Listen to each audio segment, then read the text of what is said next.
Hello, and welcome to the Dr. Joseph Warren Historical Society interviews series with prominent authors and historians specializing in the colonial period and revolutionary America. My name is Randy Flood, and today I'm joined by my colleague, Christian Despigna, author of The Life and Death of Dr. Joseph Warren, the American Revolution's Lost Hero.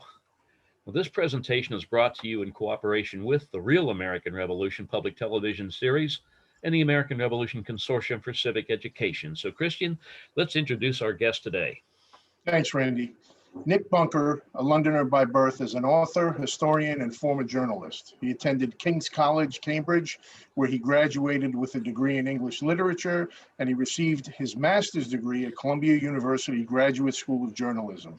Bunker was the senior historical advisor for Pilgrims, a 2-hour PBS American Experience film directed by Rick Burns, which first aired in the US at Thanksgiving in 2015 and in the UK as The Mayflower Pilgrims, Behind the Myth in 2016. His books include Making Haste from Babylon, The Mayflower Pilgrims and Their World, Young Benjamin Franklin, The Birth of Ingenuity, and the topic of our discussion today, An Empire on the Edge, which won the coveted George Washington Book Prize and was a finalist for the Pulitzer Prize. Nick, we're very appreciative you made the time for us, and welcome to the program. Well, thank you. Thank you for having me. Before we even started with the questions, I know a little bit about your background, and it seems you've worn many different hats, from being the head of the Freud House and so many things. Just what got you interested in history, if I might ask? Well, I always was. As you say, my first degree was in English literature at King's College, Cambridge, but I always tended to look at literature from a historical point of view. My great interest at that time was Shakespeare, actually. But I was interested in history from a very early age, and particularly American history. My parents came from that generation, of course, who were fascinated by John F. Kennedy. And my earliest memories are of the Vietnam War, the space program, and then, of course, Watergate. And actually, Watergate was what prompted me to first take a serious interest in American history in my teens, because I had an excellent history master at school who encouraged me to study Franklin Roosevelt, because he said, well, if you want to understand the background to modern American politics, you need to start with Franklin Roosevelt and the New Deal. So that really was my first introduction to the complexities of America. Yeah, and that will lead me into my next question here, because your book covers 4 crowded years of history leading up to the outbreak of the Revolutionary War in the spring of 1775. And you take the reader not only to America, but also to England and India and China. So what was your intention when you began work on the book, An Empire on the Edge? Well, originally, when the book was first commissioned by Alfred A. Knopf, my publisher, what they actually wanted and what we agreed on was a book of narrative nonfiction that would have really quite sharply and narrowly focused on the Tea Party, on the events of the evening of December the 16th, 1773, when the tea was dumped into the harbour at Griffin's Wharf. It would have concentrated narrowly on that area and on the events immediately leading up to the Tea Party and then immediately following. But as I started to work on the book, and as I was working on the research, I came to the conclusion that the Tea Party is really quite an enigmatic event. It isn't simple at all. There are a lot of unanswered questions.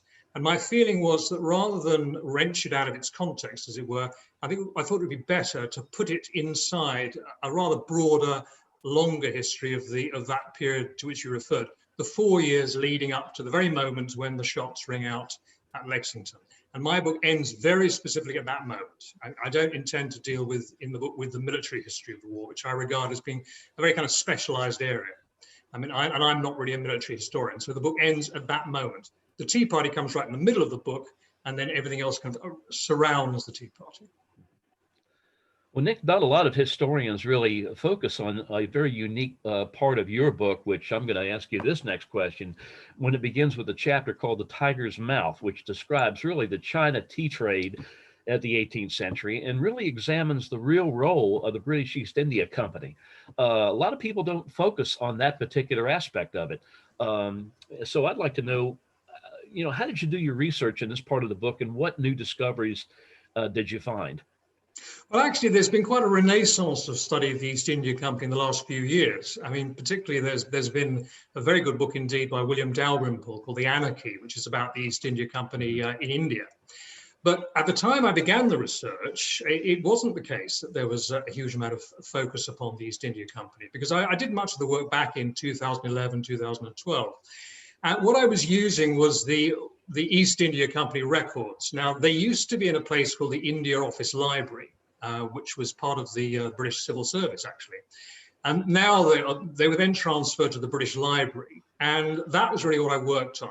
My intention was to expose, if you like, the inner workings and the dynamics of the company and the tea trade to China, and to show how those dynamics led to this rather disastrous situation in 1772 and 3, when they'd acquired this enormous glut of unsold tea in the warehouses in London.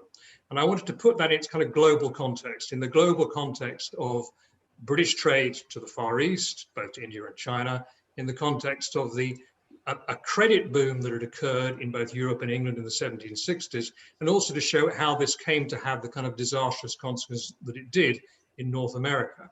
And what I did was, the first thing I had to do was to investigate the records relating specifically to the tea ships that sailed to China.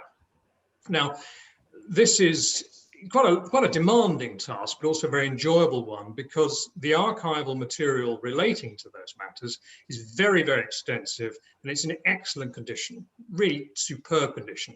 The East India Company had many faults, but record keeping was not one of them. It was very good at record keeping. So, for example, I reconstructed the voyages of tea ships to China that occurred in 1771, 1772, trying, if you like, to trace the tea that eventually was going to end up getting dumped into the harbour in Boston. And that could be done, quite a lot of effort required, but it could be done because, for example, the East India Company maintained what were known as journals of commerce. And these itemized and listed all the cargoes on the individual ships, both the cargoes going out to China, which consisted of silver bullion, and also the cargoes coming back, which consisted of tea, porcelain, and so on, but primarily tea. And we also have in the British Library, among the East India Company records, the ship's logs. And I focused on one particular ship called the Calcutta. And the reason I focused on that particular ship and its captain was that carried the largest single cargo of tea that came back to the River Thames in 1772. So we can't be certain, of course, which particular containers of tea, which particular tea chests ended up in the water in Boston, but this was the ship that carried the most. And by focusing on that ship and her captain, by focusing on the nature of the voyage and the financial aspects of the voyage, I was able to, as it were, elucidate these complex dynamics of the tea trade, going all the way out to the hills in China where the tea was grown, and then coming all the way back to the auction rooms in London, and also encompassing the very important issue of smuggling as well, which is a terribly important part of the story. And there's also other material. For example, there's some excellent manuals of navigation from the period. There are the charts from the period showing the South China Sea and so forth. There's a range of material, including, for example, records of the factory which the East India Company maintained in Guangzhou, or Canton as they used to call it then. So it was a demanding, but really a very rewarding, actually an enjoyable experience. Excellent, thank you. Nick, while your book has a global reach, you also explore in detail the Massachusetts world of the 1770s. So as an English historian, what can you tell us that differs from an American account of revolutionary Boston? Well, first of all, of course, I had to immerse myself in Boston. And during the last 10 years or so, I mean, I've spent a great deal of time in Boston because, of course, my previous book, Making Haste from Babylon, about the early history of New England, also required long periods in Boston. And then when I was writing up Benjamin Franklin again, and also I had to do the same in Philadelphia. So I did immerse myself in the history of Boston, in the landscape, the topography of Boston. Now, I think there is something a British historian can add, and it's this, which is that a sense of kind of the strangeness to Boston at the time. Now, Boston is a city with a very long and complicated history. It has been transformed several times in its history. It was transformed in the early 19th century. It was transformed again in the late 19th century. For example, in the 1770s, of course, there was no significant Irish Catholic population in Boston. Right. That's something, of course, which is going to change dramatically. Now, I think there's a temptation for American historians to look at Boston as it is now or as it became in the latter part of the 19th century, and project it backwards, if you like, into the 18th century world that we're talking about in relation to the Tea Party. What you need to get at is the strangeness of Boston at that time. And one of the things I did was to try and explore the difference between London and Boston. So there's a section of the book, there's a chapter called Massachusetts on the Eve, where I imagine a British subject, a British citizen, somebody like, for example, a James Boswell, if you like, traveling to Boston in 1772 and experiencing the city. And the question is, how alien and how strange would it have seemed to him? And I think the answer is it would. There were many aspects of Boston. The culture of the two cities, the culture of the two countries was sort of drifting apart. I mean, I can give you what I think is a very good example, which is to do with the newspapers. Now, newspapers play a big part in my book, partly because newspapers enable you to reconstruct the chronology of news flow, which is a very important part of the story. Now, in Boston in the 18th century, in 1772, there were 5 newspapers. In London, there were 9 newspapers. But of course, the difference is that the population of Boston was about 17,000. Population of London was approaching 1 million. Now, I think this conveys something very interesting about Boston, which is the intense literacy of the public in Boston, and also the intense kind of participation in politics that went on at all levels of the city's inhabitants. Again, you see, if you look at a Boston newspaper from 1772, the front page always consists of politics. Politics, or possibly religion too, the two being kind of connected together in the Bostonian mind. In England, the front page of the newspaper would have consisted entirely of advertisements. You know, London was a very commercial place, very commercial indeed. Boston was, I think, one might say more high-minded city, but it was one where discussion of fundamental issues to do with politics and religion and so on was really an intrinsic part of the way of life. I think that's very important in trying to kind of understand the matrix of circumstances from which the Tea Party emerged. Mm-hmm. Well, Nick, in your book, An Empire on the Edge, you also write about a dramatic event in Rhode Island, the destruction specifically in 1772 of the royal ship Gaspé. Now, why is this episode such an important feature of your narrative? Well, you know, that was great fun too to research, actually, because I went down to Providence. I spent quite a lot of time in Providence, Rhode Island, using the archives in the Historical Society, but also I explored the area where the incident occurred. Now, if you remember, it's a very dramatic incident. It's intrinsically fascinating because here you have this extraordinary event on the night of June the 9th, 10th, 1772. Royal Navy ship in pursuit of smugglers accidentally beaches on a sandbank at the entrance to the Providence River. Later that night, in the early hours of the following morning, they're attacked by 6 or 7 longboats that come out from Providence. They attack the ship, they bundle the captain overboard into a small boat, they set fire to it, the ship explodes. A very dramatic event. So intrinsically, it has kind of intrinsic interest to it. I mean, when I explain this to British readers, about British friends of mine, I explain this, what happened, they say, well, why didn't the revolution start there and then? I say, well, good question. But there are really three aspects of the Gaspé incident, which I think are really hugely important. The first is that it played such a significant role in the chain of causation, as it were, in the chain of events. Now, the British, of course, regarded the Tea Party and the events of late 1774 in Massachusetts as manifestations of treason. Similarly, the Gaspé incident. The Gaspé incident was, if you like, the first in the sequence of incidents of treason that led the British to what they did in 1775 in terms of ordering General Gage to get tough on the rebels. So that's one important aspect of it, to define why it was an act of treason from a British point of view.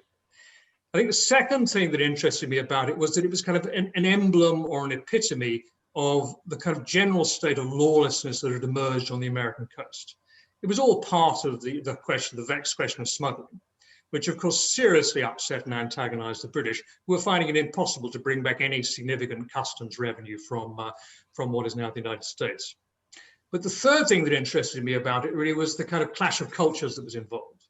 So what I wanted to do is to use the Gaspé incident as a way of exploring the culture of Rhode Island, the political culture of Rhode Island, the culture of this small, very independently minded colony, and then contrast and compare that with the attitudes of the British.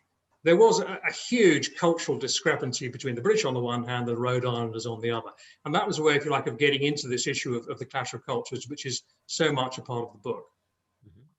Well, thanks. Yeah, and Nick, there's a section of your book that's titled The Tea Party's Origins, in which you write this: the British Empire in America had no plan, and it had no center of command. It had no guiding vision, and it had no high ideals.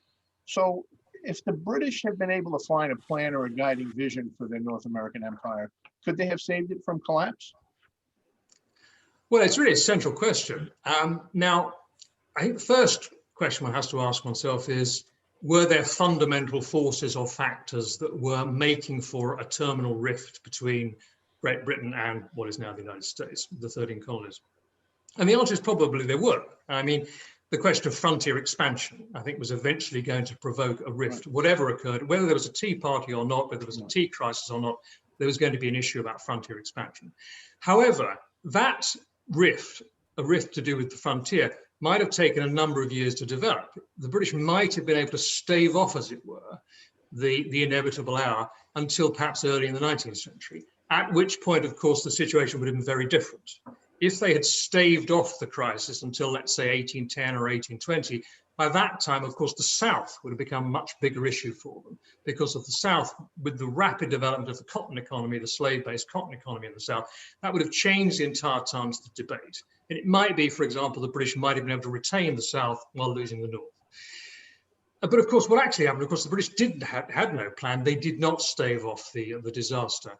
And I think there's a number of interesting parallels you can draw with the situation in Ireland. In Ireland, despite chronic mismanagement and all sorts of problems of one kind or another, the British did manage to keep Ireland until the 20th century. And I think the reason they were able to keep Ireland until 1921 was because in Ireland, they actually were able to reach out to elites in Ireland. They reached out, for example, to the Roman Catholic Church. They took steps to conciliate the Irish, and they were prepared to spend money. The difficulty in the 18th century was the British did none of that. They were never really prepared before the revolution to spend money in any significant quantity to conciliate the colonists. They weren't prepared to do what they had to do in terms to reach out to colonial elites, which I think could have been feasible. And they also, one of the critical errors they made was that they tended to send to America as officials men who essentially were second or third rate. That was not the case in Ireland in the 19th century, when some of the most important figures in British politics made Ireland their kind of speciality, as it were. Great example of that being Gladstone later in the 19th century. In the 18th century, they simply weren't prepared to do that. There was a great problem in terms of the mediocrity of the British officials who were used to try and uphold imperial hegemony. You know, and much of your book deals with the high politics of England on the eve of the American Revolution, and with the part the British played in decision-making by two men in particular, Lord North, the Prime Minister, and his stepbrother, Lord Dartmouth, the Colonial Secretary. How would you assess their personal contribution to the disaster that befell the British in Massachusetts? Well, it was absolutely essential, but in two different ways. Now, you see, Lord North and Lord Dartmouth were very close. They were actually stepbrothers, and they had grown up together. They had been at Oxford together. They had gone on their grand tour of Europe together. They were close personal friends. Their families were close personal friends, and they were also both personally very close to King George III. The difference was that North was a professional politician. Now, you'll sometimes read historians saying that there were no professional politicians in the 18th century, but Lord North was an exception. Lord North had to be a professional politician because his family estates, his father's estates, his wife's estates were financially embarrassed. They were heavily mortgaged. He had little money. He needed the salary he would earn as Chancellor of the Exchequer and then as First Lord of the Treasury, in other words, Prime Minister. So he was a professional. And the reason why he survived for 12 years as Prime Minister between 1770 and 1782 was precisely because of his professional ability, his talents as an administrator, particularly of the Treasury, a financial administrator, and also his ability to maintain his following and his majority in the House of Commons. Now, what let Lord North down was essentially that his professionalism was quite narrowly focused. He was interested in the treasury, he was interested in maximizing the revenue, and he did that very well. He delivered surpluses in the budget for several years before the Revolutionary War. He did that very well, but he was narrowly focused. He would spend a great deal of time on European foreign policy. He would spend time, as I say, on the finances. He would spend time on domestic issues. America really didn't figure on his agenda. And so his professionalism, his expertise in one area led to a kind of blindness in another area. Dartmouth was a different matter altogether. Dartmouth was much more of an amateur in politics. He was given the job of colonial secretary in 1772, which put him in charge of the chain of events that led to the war. He was given that job because he was a trusted figure. He was a man of unimpeachable morals, never committed anything close to an act of corruption. He was not a typical 18th century politician in that respect. But the difficulty was with him, I think the problem was that he was also a narrow and conservative character. One issue about him was that he was an evangelical Christian. Now, his evangelical Christianity, which is explored in quite a lot of detail in the book, is very important because, on the one hand, it meant that he was temperamentally inclined to try to conciliate and appease the colonists. But on the other hand, once he became convinced, as he did, there were acts of treason, disorder, depravity going on in America, he then swung to the opposite extreme and he became an exponent of fairly violent coercion. I mean, he was a man really out of his depth, frankly. North, as I say, was professional. Dartmouth was an amateur, and Dartmouth ended up unable to control the flow of events. And he ended up, to be honest, rather fatefully writing the fatal dispatch in January 1775, which led to General Gage marching up the road with his redcoats from Boston to Lexington and Concord. Well, Nick, that official, Thomas Gage, the man who did send the redcoats up the road to Concord, what were basically his critical weaknesses and what were his gravest errors in judgment? Well, you know, I'm very critical of Thomas Gage in the book. And a number of reasons for that. I mean, there were two sets of errors that he made. He made high-level strategic errors, and he also made tactical errors. And put together, the two were fatal. Now, the big strategic error he made, I think, the single biggest strategic error was that when he was sent to Boston in 1775, he tried to combine two different roles. The political role of being governor of Massachusetts and implementing the famous or notorious coercive acts against the colonists after the Tea Party. He tried to combine that role, that political role, with the military role of being commander-in-chief of the British Army in North America. Now, I think combining the two was a disastrous thing to do because it militarized the situation. It meant that they weaponized politics, they militarized politics. From the moment he set foot in Boston in the spring of 1775, I think some form of violent confrontation was more or less inevitable. It didn't necessarily have to take the form that it did, the battles of Lexington and Concord Bridge, and then the subsequent campaign around Boston. But nevertheless, it was kind of inevitable. Connected to that was his other great strategic area, which was to concentrate the British Army in the town of Boston itself. Now, the odd thing is that Gage himself, some years earlier, had recognized in writing, in a letter to the British government in London, that if it ever came to a violent confrontation with the colonists, then the most essential thing to do is to keep control of the Hudson Valley. I mean, this is fairly obvious if you look at a map. I mean, the Hudson Valley was the strategic key to North America because of its importance as a line of communication and because of the breadth of the river, the fact that it's kind of a natural barrier. If you held the Hudson Valley, then you could separate the New England colonies from the Middle colonies and the empire would be held. Now, what he actually did, of course, was he more or less abandoned the Hudson Valley. He failed to reinforce his bases in the Hudson Valley. He took his troops and put them into Boston. And having put them into Boston, he didn't really know what to do with them. He put the troops into the town of Boston where they camped on the common and antagonized the locals and all the rest of it. He had no real plan for what they would achieve. So that was his second great error. And then also there were a series of tactical blunders. I mean, one of the most extraordinary really is the question of gunpowder. Now, as we all know, one of the issues that the Revolutionary War brought to a head was the fact that the colonies lacked the capacity to manufacture gunpowder in significantly large quantities. They had to, in the early stages of the war, they had to bring gunpowder from the Netherlands and from smuggle it in various other ways. They had no gunpowder of their own. The gunpowder that was in the colony in 1775 was 1774 and 5 was actually held, of course, in the colony's powder magazine, which is out at Somerville, to the north of Boston.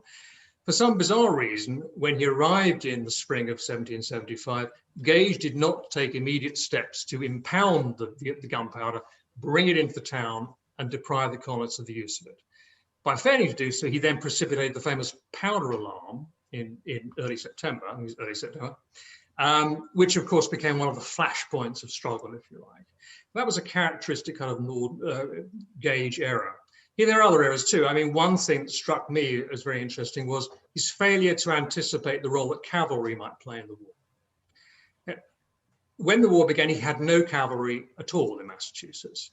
Now, if you think about the terrain, if you think about later wars, think about the Civil War, cavalry always played an important part in American conflicts.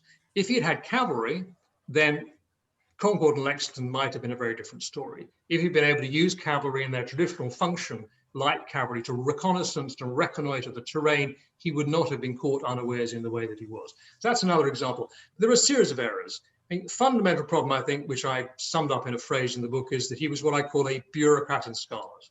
He was a good administrator, he was a stickler of a protocol, a stickler of a discipline, but he was not, in any sense of the word, a creative military thinker. These were not the mistakes that Napoleon Bonaparte would have made, shall we say. Well, thanks. Yeah, that's a fascinating point about the cavalry that I never really thought about. But your book ends on a sorrowful note with a sense of gloom and even tragedy as you describe the final debates in Parliament at Westminster in 1775 that led to the decision to use force against the rebels in New England. Were there any parallels from later British history that you had in mind as you were writing the final chapters of An Empire on the Edge? Well, there's one that I mentioned, which is when I'm referring to the parliamentary debates. There were very important parliamentary debates in the House of Commons in the January and February of 1775, which preceded the war. And the comparison I make in the book is with the parliamentary debates that occurred in England in 1938 and 39. And I make a specific reference to the parliamentary debate on the Munich crisis in October 1938. And the reason I did that was really because of the quality of the debate. The quality of the debate in England in October 1938 was very high. This was a debate, of course, where Sir Winston Churchill obviously was the central figure. But there were other politicians too who made extremely intelligent and emotional contributions because they could see that war was approaching. And the quality of the debate in the House of Commons in 1775 was also very high, and the stakes were similarly large. So that was the comparison I made when I was writing those final chapters. But I have to say that always, whenever one is looking at the history of the British Empire in relation to America, the parallels you really need to draw with Ireland. The connections between Irish history and American history, on the other hand, are really very, very close. Many of the issues are similar kinds of issues. Now, the British learned lessons, as I was suggesting earlier, from what happened in America. They learned lessons that they then tried to apply in Ireland in the 19th century, not always to very good effect. They did learn lessons from it. So it's really the Irish parallels that are the closest. I mean, one very good parallel, I think, is between the coercive acts, which were passed in 1770 and 1774 to coerce Massachusetts after the Tea Party, and similar coercive acts were later applied in Ireland. If you think about what happened to Ireland in 1916, between 1916 and 1921, confronted with the Easter Rising in 1916, the British opted for a strategy of very aggressive coercion, which of course precipitated a violent parting of the ways. It didn't have to happen. The British could have behaved in a more intelligent fashion, but they made that huge mistake. I think that's probably the closest similarity. And there's an element of tragedy in this because, of course, as I say, the violent parting of the ways between England and Ireland did not need to occur. And my view also is that the British could probably, right up until probably late 1774, have probably found a way out of the American crisis without violence.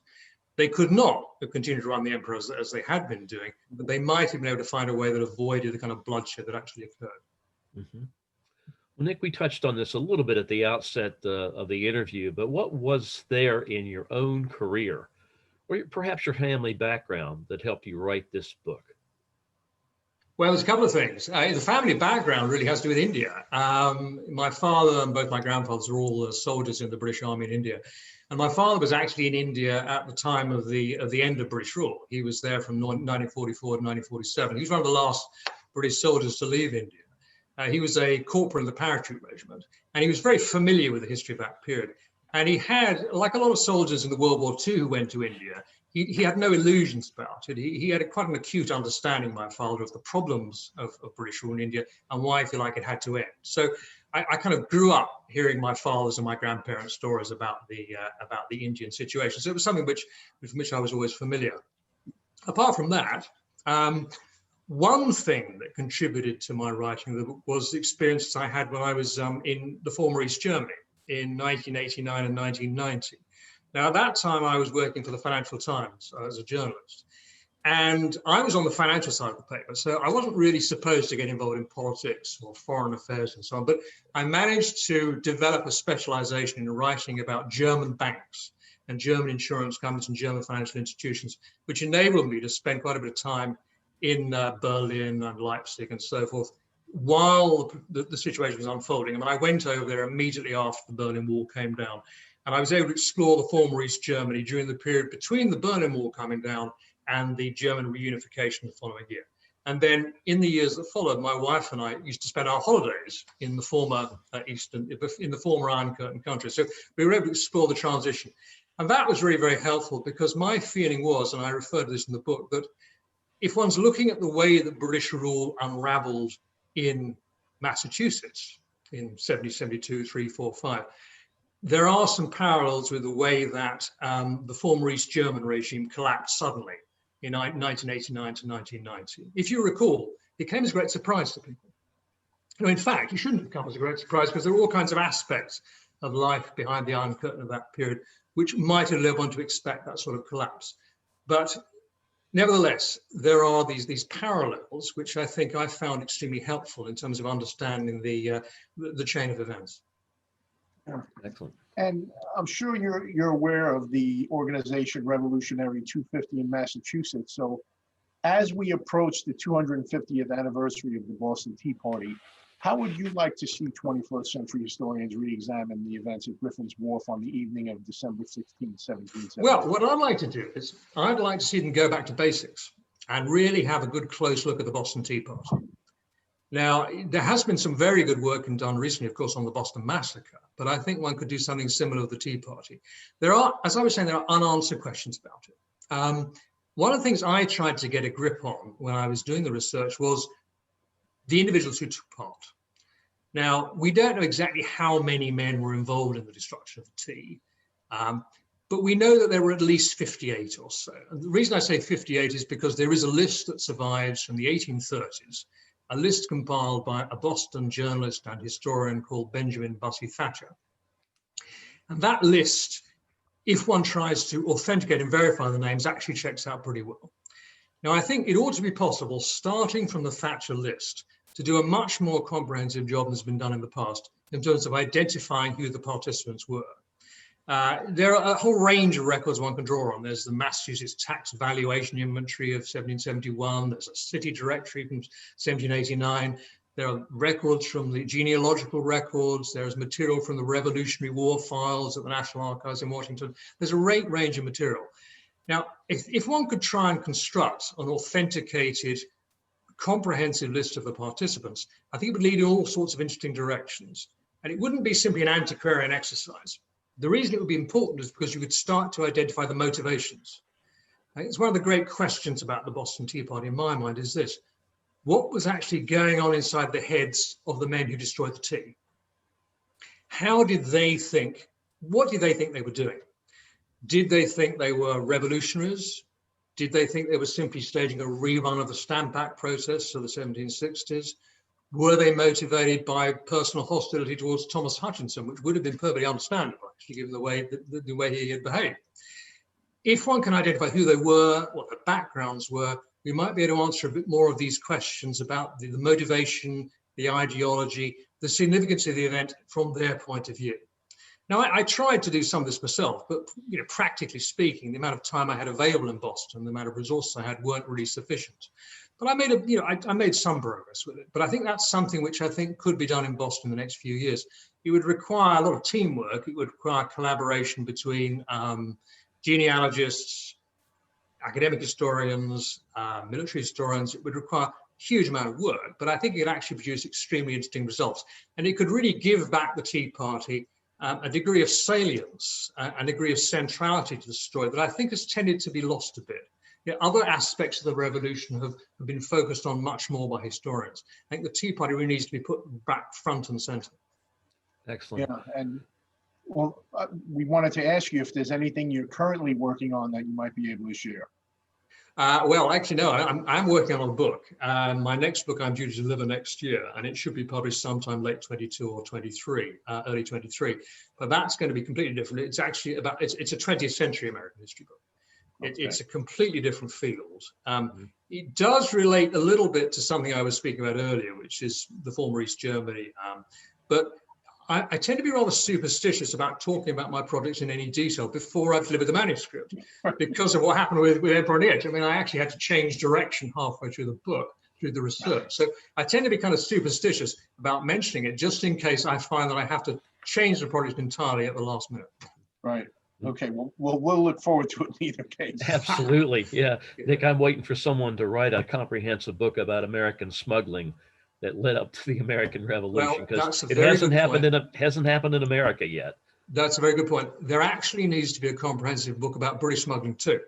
And probably the two things need to be done in conjunction with each other.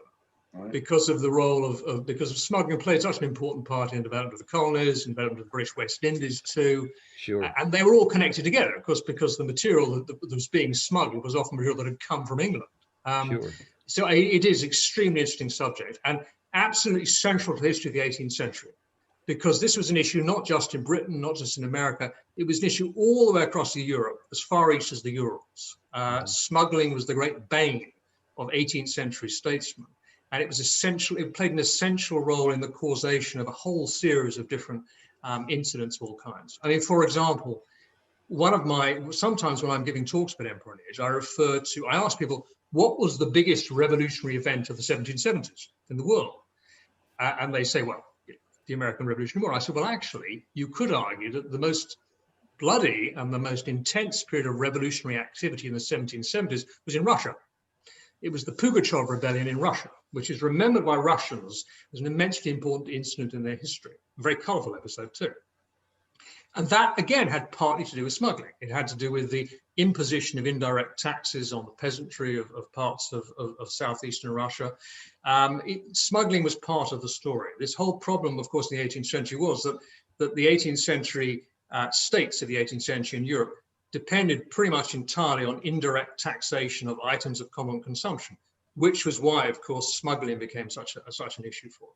So yeah, you're absolutely right. And I think there needs to be a big book about American smuggling. There needs to be a big book about British smuggling. There needs to be a big book about European smuggling.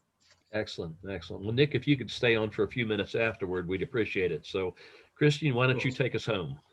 Randy, thank you. And Nick, we really appreciate you making the time to join us. To our viewers, we've been talking with author Nick Bunker, author of Empire on the Edge, and we hope you've enjoyed another in a series of interviews from the Dr. Joseph Warren Historical Society. Please consider subscribing, as we'll be continuing these discussions with various authors and experts. My name is Christian Despina, and on behalf of my colleague, Randy Flood, and myself, thank you for watching, and we'll see you next time. Thank you.